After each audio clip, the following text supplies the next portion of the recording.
తిరుపతిలో భారీ భూకుంభకోణం వెలుగు చూసింది.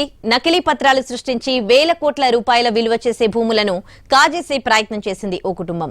1577 ఎకరాల ప్రభుత్వ భూమిని ఆన్లైన్లో తమ పేర్లపైకి మార్చుకున్నారు కేటుగాళ్లు. 13 మండలాల్లోని 93 సర్వే నంబర్లలో గల 2320 ఎకరాల స్థలాన్ని కాజేసే ప్రయత్నం చేసింది ఆ కుటుంబం. ఒక్క రోజులోనే ఈ భూములకు యజమానులు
భూకుంభకోణం వెలుగు చూసింది.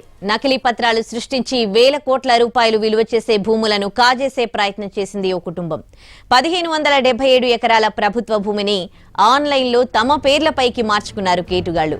13 మండలాల్లోని 93 సర్వే నంబర్లలో గల 2320 ఎకరాల స్థలాన్ని కాజేసే ప్రయత్నం చేసింది ఆ కుటుంబం. ఒక్క రోజులోనే ఈ భూములకు యజమానులు తమ పేర్లను నమోదు చేసుకుంది గజకంత్రి.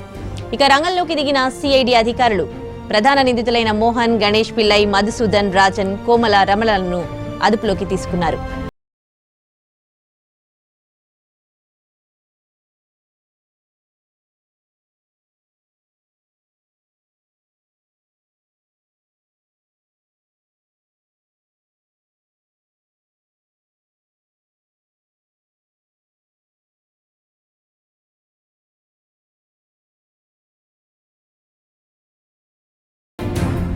ఇదే అంశానికి సంబంధించి మరిన్ని వివరాలు మా ప్రతినిధి కార్తిక్ ఫోన్లో అందిస్తారు.